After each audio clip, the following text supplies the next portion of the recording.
Hello friends, एक बार फिर से बहुत बहुत स्वागत है आप सभी का हमारे इस यूट्यूब चैनल मेजर टारगेट पे। तो फ्रेंड्स, आज हम लोग लेके आए साइंस का दूसरा मॉडल पेपर और इसमें हम लोग देखने वाले मैट्रिक बोर्ड परीक्षा में एनसीईआरटी पैटर्न जो आपके मैट्रिक बोर्ड परीक्षा में इस बार प्रश्न पूछे जाएंगे। न्यू पैटर्न पर सभी प्रश्न आधारित रहेगा। तो जितने भी प्रश्न हम लोग देखेंगे सभी प्रश्न आपके एग्जाम में इसी टाइप का प्रश्न रहेगा। तो जल्दी से वीडियो को लाइक कर दीजिए। अगर आप भी इस बार मैट्रिक बोर्ड परीक्षा देने वाले हैं तो इस वीडियो को आप शुरू से लेकर लास्ट तक जरूर देखना, क्योंकि ये वीडियो आपके लिए बहुत ही इंपॉर्टेंट है। तो जल्दी से वीडियो को लाइक कर दीजिए। उससे पहले हमारे चैनल पर नए हैं तो चैनल को सब्सक्राइब करके बेल आइकन को प्रेस जरूर कर देना। तो देखते हैं आज का प्रश्न। आइए देखिए, आज का पहला प्रश्न यहाँ पे क्या कह रहा है कि दंत विशेषज्ञ किस दर्पण का उपयोग मरीजों के दांतों का बड़ा प्रतिबिंब देखने के लिए करता है। तो देखिए, ऑप्शन ए में आपका दिया हुआ है समतल दर्पण, बी में है अवतल दर्पण, सी में है उत्तल दर्पण और डी में है इनमें से सभी। तो देखिए, यहाँ पे दंत विशेषज्ञ जो है ये एक डॉक्टर होता है। इसको मरीजों के दांतों का बड़ा प्रतिबिंब देखने के लिए करता है अवतल दर्पण का, और अवतल दर्पण में हमेशा जो है वस्तु से बड़ा प्रतिबिंब बनता है। हमारे से उत्तर हो जाएगा ऑप्शन नंबर बी, अवतल दर्पण। अब आइए अगला प्रश्न देख लेते हैं। आइए देखिए, यहाँ पे दूसरा प्रश्न यहाँ पे क्या है कि कौन सा लेंस अपसारी लेंस भी कहलाता है। तो देखिए, कौन सा लेंस जो है जिसे हम लोग अपसारी लेंस कहते हैं। तो देखिए, उत्तल लेंस को हम लोग अपसारी लेंस कहते हैं और अवतल लेंस को अभिसारी लेंस कहते हैं। तो यहाँ पे बोल रहा है कि कौन सा लेंस अपसारी लेंस कहते हैं, उत्तल लेंस। हमारे से उत्तर हो जाएगा ऑप्शन नंबर बी, उत्तल लेंस। अब देखिए, यहाँ पे तीसरा प्रश्न क्या कह रहा है कि पुतली के साइज को कौन नियंत्रित करती है। यानी कि पुतली के साइज जो है, हमारे आँख में पुतली के साइज जो है इसको कौन कंट्रोल करती है।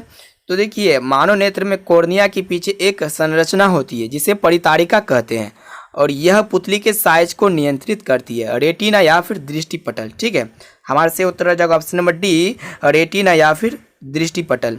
अब आइए अगला प्रश्न देखते हैं। देखिए, यहाँ पे चौथा प्रश्न यहाँ पे क्या कह रहा है, ये भी मोस्ट इंपॉर्टेंट प्रश्न है। किस दृष्टि दोष को अवतल और उत्तल दोनों लेंस से बने द्विफोक्सी लेंस द्वारा संशोधित किया जा सकता है। यानी कि कौन सा दृष्टि दोष में जिसमें अवतल और उत्तल लेंस दोनों का उपयोग करके उसे द्विफोक्सित संशोधित किया जा सकता है। तो देखिए, यहाँ पे निकट दृष्टि दोष ऑप्शन ए में है, बी में दीर्घ दृष्टि दोष है, सी में है जरा दृष्टि दोष और डी में आपका दिया हुआ है मोतियाबिंद। तो देखिए, यहाँ पे क्या है कि जरा दृष्टि दोष को अगर देखने पर इस दोष में क्या होता है कि व्यक्ति को निकट दृष्टि और दीर्घ दृष्टि दोनों हो सकते हैं, और इस कंडीशन में बाइफोकल लेंस का चश्मा पहनना जा सकता है। ठीक है, और बाइफोकल लेंस में का ऊपरी भाग जो होता है ना अवतल लेंस का होता है और निचली भाग उत्तल लेंस का होता है। ठीक है, और हमारे यहाँ पे से उत्तर हो जाएगा ऑप्शन नंबर सी, जरा दृष्टि दोष। अब आइए अगला प्रश्न देखते हैं। देखिए, यहाँ पे 5 नंबर प्रश्न, ये मोस्ट इंपॉर्टेंट यहाँ पे क्या कह रहा है कि एक प्रयोग में अवतल दर्पण द्वारा किसी बीम का प्रतिबिंब एक पर्दे पर प्राप्त किया जा सकता है। दर्पण की फोकस दूरी को निर्धारित करने के लिए प्रयोगकर्ता को मापने की ज़रूरत है। तो देखिए, हमेशा हम लोग दर्पण में जो दूरी को मापते हैं ना, दर्पण और बीम के बीच की दूरी को ही मापते हैं। ठीक है, हमारे से उत्तर हो जाएगा ऑप्शन नंबर बी, दर्पण तथा बीम के बीच की दूरी। अब आइए अगला प्रश्न देख लेते हैं। देखिए, यहाँ पे 6 नंबर प्रश्न यहाँ पे क्या कह रहा है कि शब्दकोश के छोटे अक्षरों को पढ़ने के लिए किस लेंस का उपयोग करना पसंद करेंगे। आइए देखिए, ऑप्शन देख लेते हैं। देखिए, ऑप्शन ए में आपका दिया हुआ है 50 सेंटीमीटर फोकस दूरी का उत्तल लेंस, बी में 50 सेंटीमीटर फोकस दूरी का उत्तल लेंस, सी में 5 सेंटीमीटर फोकस दूरी का उत्तल लेंस और डी में है 5 सेंटीमीटर फोकस दूरी का अवतल लेंस। तो देखिए, किसी भी शब्दकोश में ना जो पाए गए छोटे अक्षर होते हैं उसको पढ़ते समय 5 सेंटीमीटर फोकस दूरी का एक उत्तल लेंस का उपयोग करना चाहिए। उत्तल लेंस बीच में मोटा तथा किनारे पर पतला होता है। उत्तल लेंस के उपयोग से अक्षरों बड़े आकार के दिखाई देते हैं। ठीक है, अब आइए अगला प्रश्न देख लेते हैं। देखिए, यहाँ पे 7वां प्रश्न यहाँ पे क्या कह रहा है कि निम्नलिखित में से कौन विद्युत विभवांतर का SI मात्रक है। देखिए, विभवांतर का जो SI मात्रक होता है ना वो वोल्ट होता है। ठीक है, हमारे से उत्तर हो जाएगा ऑप्शन नंबर ए, वोल्ट। अब आइए देखिए, यहाँ पे 8वां प्रश्न, ये मोस्ट इंपॉर्टेंट यहाँ पे क्या कह रहा है कि लघु पतन यानी कि जब शॉर्ट सर्किट होता है उसके समय परिपथ में विद्युत धारा का मान होगा। तो देखिए, जब शॉर्ट सर्किट होता है ना तो उस समय में क्या होता है, सर्किट में इलेक्ट्रिक करंट का जो मान होता है बहुत अधिक बढ़ जाता है। हमारे से उत्तर हो जाएगा ऑप्शन नंबर सी, बहुत अधिक बढ़ जाता है। अब आइए अगला प्रश्न देखते हैं। देखिए, यहाँ पे 9 नंबर प्रश्न यहाँ पे क्या कह रहा है कि पश्चिम की ओर प्रक्षेपित कोई धनाभिषित कण अल्फा कण किसी चुंबकीय क्षेत्र द्वारा उत्तर की ओर विक्षेपित हो जाता है। चुंबकीय क्षेत्र की दिशा क्या है। देखिए ऑप्शन ए में आपका दिया हुआ है दक्षिण की ओर, बी में पूर्व की ओर और सी में आपका दिया हुआ है अधोमुखी और डी में है ऊपरमुखी। तो देखिए यहाँ पे हो जाएगा आपका दक्षिण की ओर जो होगा चुंबकीय क्षेत्र की दिशा होगा। हमारे से उत्तर हो जाएगा ऑप्शन नंबर ए, दक्षिण की ओर। अब आइए अगला प्रश्न देखते हैं। आइए देखिए यहाँ पे 10वां प्रश्न यहाँ पे क्या कह रहा है कि तांबे के तार की एक आयताकार कुंडली किसी चुंबकीय क्षेत्र में घूर्णी गति कर रही है। इस कुंडली में प्रेरित विद्युत धारा की दिशा में कितने परिभ्रमण के पश्चात परिवर्तन होता है।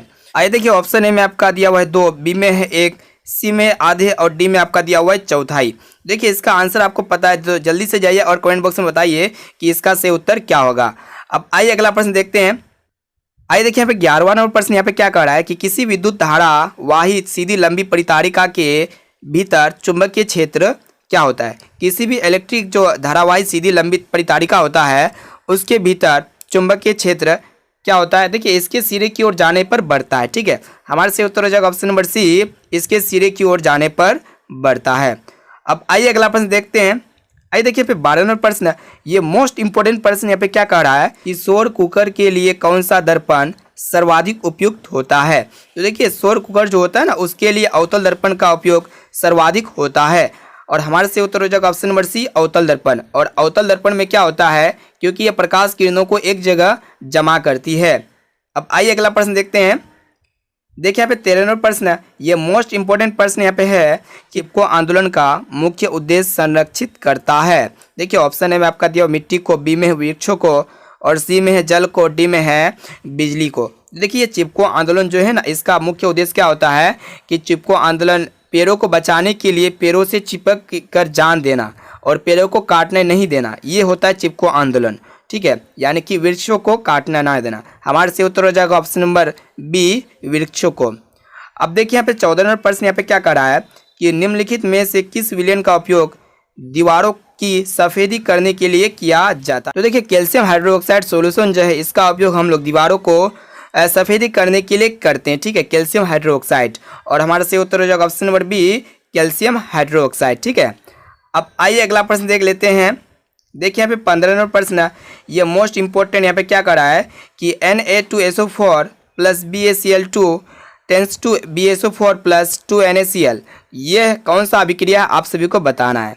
तो देखिए इस तरह की अभिक्रिया को हम लोग कहते हैं द्विविस्थापन अभिक्रिया, यानी कि जब दो धातु के अलग अलग सॉल्ट आपस में प्रतिक्रिया करते हैं और एक धातु दूसरे धातु को विस्थापित करके नए सॉल्ट का निर्माण करते हैं, इस तरह की अभिक्रिया को हम लोग कहते हैं द्विविस्थापन अभिक्रिया। और इस तरह की अभिक्रिया में क्या होता है कि आयनों का अदला बदली के कारण ही होता है। हमारा यहाँ पे सही उत्तर हो जाएगा द्विविस्थापन अभिक्रिया, यानी कि ऑप्शन नंबर सी हमारा बिल्कुल सही उत्तर है। अब देखिए यहाँ पे 16वां नंबर प्रश्न यहाँ पे क्या कर रहा है कि निम्नलिखित में से कौन बुझा हुआ चूना है। तो देखिए आप सभी को बताना है कि बुझा हुआ चूना जो है कौन है। देखिए बुझा हुआ चूना जो होता है ना CaOH होता है, CaOH, जिसे हम लोग कहते हैं कैल्शियम हाइड्रोक्साइड। अब आइए अगला प्रश्न देखते हैं।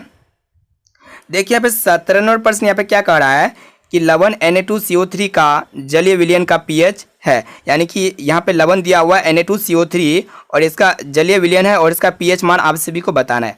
तो देखिए लवण जो होता है ना, लवण यहाँ पे Na2CO3 है, ये एक क्षारीय है। जब क्षारीय होगा तो इसका pH मान 7 से अधिक होगा ही। हमारे से उत्तर हो जाएगा ऑप्शन नंबर बी, 7 से अधिक। अब आइए देखिए यहाँ पे 18वां नंबर प्रश्न यहाँ पे क्या कर रहा है कि बॉक्साइट किस धातु का महत्वपूर्ण अयस्क है। देखिए बॉक्साइट जो होता है ना, ये कौन सा धातु का महत्वपूर्ण अयस्क होता है। देखिए ऑप्शन ए में आपका दिया हुआ है तांबा, बी में जस्ता, सी में एल्युमिनियम और डी में है लोहा। देखिए बॉक्साइट जो है ना एल्युमिनियम का अयस्क है, यानी कि धातु एल्युमिनियम का अयस्क क्या क्या होते हैं, बॉक्साइट होते हैं। हमारे से उत्तर हो जाएगा ऑप्शन नंबर सी, बॉक्साइट। अब आइए अगला प्रश्न देखते हैं। देखिए यहाँ पे 19वां प्रश्न हमारे यहाँ क्या कह रहा है कि लोहा एवं इस्पात को जंग से सुरक्षित रखने के लिए उन पर किस धातु की पतली परत चढ़ाई जाती है। देखिए लोहा और इस्पात को जंग से सुरक्षित रखने के लिए उस पर जिंक धातु की पतली परत चढ़ाई जाती है और इस प्रोसेस को हम लोग कहते हैं एसिडीकरण या फिर गैल्वेनीकरण, और इससे इन धातुओं का जंग लगना रुक जाती है। अब अगला प्रश्न देखते हैं। आइए देखिए यहाँ पे 20वां प्रश्न यहाँ पे क्या कर रहा है, ये प्रश्न मोस्ट इंपॉर्टेंट यहाँ पे क्या कर रहा है कि किस रासायनिक यौगिक को गर्म करने पर प्लास्टर ऑफ पेरिस प्राप्त किया जा सकता है। तो देखिए कौन सा रासायनिक यौगिक है जिसको हम लोग गर्म करेंगे और गर्म करने पर प्लास्टर ऑफ पेरिस प्राप्त किया जाता है। देखिए जिप्सम जो होता है ना, जिप्सम, प्लास्टर ऑफ पेरिस जो प्राप्त किया जाता है वो जिप्सम से प्राप्त किया जाता है और ये मेनली जो होता है पेरिस में ही पाया जाता है। ठीक है, हमारे से उत्तर हो जाएगा ऑप्शन नंबर बी, जिप्सम। और आप हमें कमेंट बॉक्स में बताना कि ये जिप्सम जो है इसका रासायनिक सूत्र क्या होता है।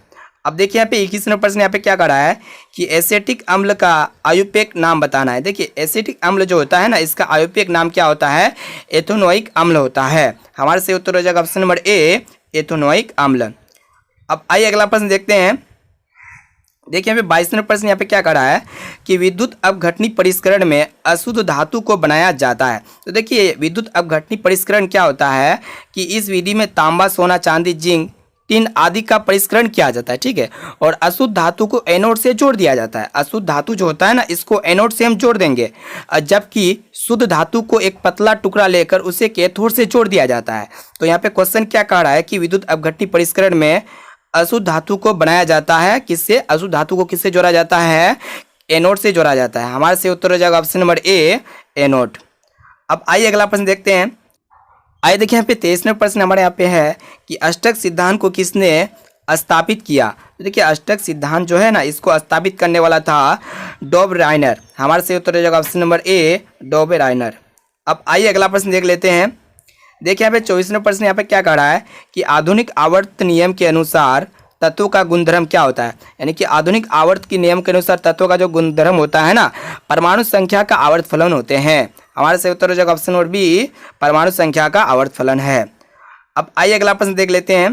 देखिए यहाँ पे 25 नंबर प्रश्न यहाँ पे क्या कह रहा है कि निम्नलिखित में कौन सा आयन लाल लिटमस विलयन को नीला कर सकता है। देखिए यहाँ पे कौन सा आयन पूछ रहा है और आपको बता रहा है कि कौन सा आयन जो है जो लाल लिटमस को नीला कर देता है। देखिए क्षार जो होता है ना, क्षार लाल लिटमस पत्र को नीला कर देता है, और ये अपने जलीय विलयन में हाइड्रोक्साइड यानी कि OH माइनस आयन देते हैं। हमारे यहाँ पे ऑप्शन नंबर बी बिल्कुल से उत्तर हो जाएगा OH माइनस। और ये OH माइनस एक क्या होता है, एक क्षार होता है जो लाल लिटमस पत्र को नीला कर देता है, ठीक है। और अगर आपको इस तरह पूछता कि कौन सा आयन जो है नीले लिटमस पत्र को लाल कर देता है, तो यहाँ पे आप सभी को हो जाता ऑप्शन नंबर ए से उत्तर हो जाता, ठीक है। अब आइए अगला प्रश्न देखते हैं। देखिए यहाँ पे 26 नंबर प्रश्न है, ये भी मोस्ट इंपॉर्टेंट। यहाँ पे क्या कह रहा है कि पादप में जाइलम उत्तरदायी है। देखिए पादप में जाइलम जो है ये किसके लिए उत्तरदायी होता है, ये जल के वहन के लिए होता है। और पादप में फ्लोएम उत्तरदायी जो होते हैं भोजन का वहन के लिए होता है। तो यहाँ पे पादप में जाइलम उत्तरदायी हो जाएगा जल का वहन के लिए। ऑप्शन नंबर ए हमारा बिल्कुल से उत्तर हो जाएगा। अब आइए अगला प्रश्न देखते हैं। आइए देखिए यहाँ पे 27 नंबर प्रश्न यहाँ पे क्या कह रहा है कि निम्नलिखित में से किसे कोशिका का ऊर्जा मुद्रा के रूप में माना जाता है। तो देखिए एटीपी जो होता है ना, एटीपी को हम लोग कहते हैं कोशिका का ऊर्जा मुद्रा। और इसका जो एटीपी का फुल फॉर्म होता है एडिनोसाइन ट्राइफॉस्फेट होता है, ठीक है। हमारा ऑप्शन नंबर बी बिल्कुल से उत्तर है। अब देखिए यहाँ पे 28 नंबर प्रश्न यहाँ पे क्या कह रहा है कि पत्तियों में गैसों का आदान प्रदान कहाँ होता है। यानी कि पत्ती जो होता है उसमें गैसों का आदान प्रदान किसके द्वारा होता है, O2 और CO2 का आदान प्रदान। देखिए ऑप्शन है में आपका दिया हुआ है सी, बी में रंध्र, और सी में मध्य सिरा, और डी में है इनमें से कोई नहीं। तो देखिए पत्तियों में बहुत छोटे छोटे छिद्र होते हैं जिसे हम लोग रंध्र कहते हैं, और इसी स्टोमाटा के द्वारा, रंध्र जो होता है एक स्टोमाटा होता है, इसके द्वारा पौधे जो है गैसों का आदान प्रदान करता है, ठीक है। और हमारे से उत्तर हो जाएगा ऑप्शन नंबर बी, रंध्र। अब आइए अगला प्रश्न देखते हैं। देखिए यहाँ पे 29 नंबर प्रश्न है, ये भी मोस्ट इंपॉर्टेंट प्रश्न यहाँ पे है, हृदय से रक्त रुधिर को संपूर्ण शरीर में पंप किया जाता है। देखिए ऑप्शन है में आपका दिया हुआ फेफड़े द्वारा, बी में है नीले द्वारा, सी में है आलिंदों द्वारा, और डी में है इनमें से सभी। तो देखिए हृदय से रक्त को जो संपूर्ण शरीर में पंप किया जाता है वो नीले के द्वारा किया जाता है। हमारा उत्तर हो जाएगा सही, ऑप्शन नंबर बी हमारा बिल्कुल सही उत्तर है। अब देखिए यहाँ पे 30 नंबर प्रश्न क्या कह रहा है कि कौन सा पादप हार्मोन पत्तियों के मुरझाने के लिए उत्तरदायी होते हैं। तो देखिए ये सभी पादप हार्मोन दिए हुए हैं और आप सभी को बताना है कि कौन सा पादप हार्मोन जो है पत्तियों को मुरझाने के लिए उत्तरदायी होते हैं। तो देखिए ऑक्सीजन एक हार्मोन होता है जो पत्तियों को मुरझाने के लिए उत्तरदायी होते हैं। हमारे से उत्तर हो जाएगा ऑप्शन नंबर ए, ऑक्सीजन। अब आइए अगला प्रश्न देखते हैं। देखिए यहाँ पे 23 नंबर प्रश्न यहाँ पे क्या कह रहा है कि जड़ का अधोगामी वृद्धि है। देखिए यहाँ पे क्या कह रहा है कि जड़ का अधोगामी वृद्धि है प्रकाशानुवर्तन या फिर गुरुत्वानुवर्तन या फिर जलानुवर्तन या फिर रसायनानुवर्तन। देखिए यहाँ पे हमारा सही उत्तर हो जाएगा ऑप्शन नंबर बी, गुरुत्वानुवर्तन जो होता है ना, जड़ का अधोगामी वृद्धि है। अब देखिए यहाँ पे 32 नंबर प्रश्न ये मोस्ट इंपॉर्टेंट है। यहाँ पे है कि पोन्स मेडुला और अनुमस्तिष्क जो है ये किसका भाग होता है। पोन्स मेडुला और अनुमस्तिष्क जो है ना ये मध्य मस्तिष्क का हिस्सा होता है, ठीक है।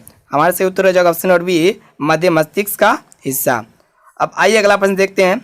आइए देखिए 33 नंबर प्रश्न यहाँ पे है कि निम्नलिखित में कौन सी अनैच्छिक क्रिया नहीं है। तो देखिए यहाँ पे अनैच्छिक क्रिया कौन नहीं होते हैं, तो सबसे पहले हम लोग देख लेते हैं कि अनैच्छिक क्रिया क्या क्या होते हैं। देखिए वमन हो गया, लार आना हो गया, हृदय का धड़कना, ये अनैच्छिक क्रिया के उदाहरण है। चबाना एक होता है, अनैच्छिक क्रिया नहीं होता है, ठीक है। हमारे से उत्तर हो जाएगा ऑप्शन नंबर बी, चबाना। अब आइए अगला प्रश्न देखते हैं।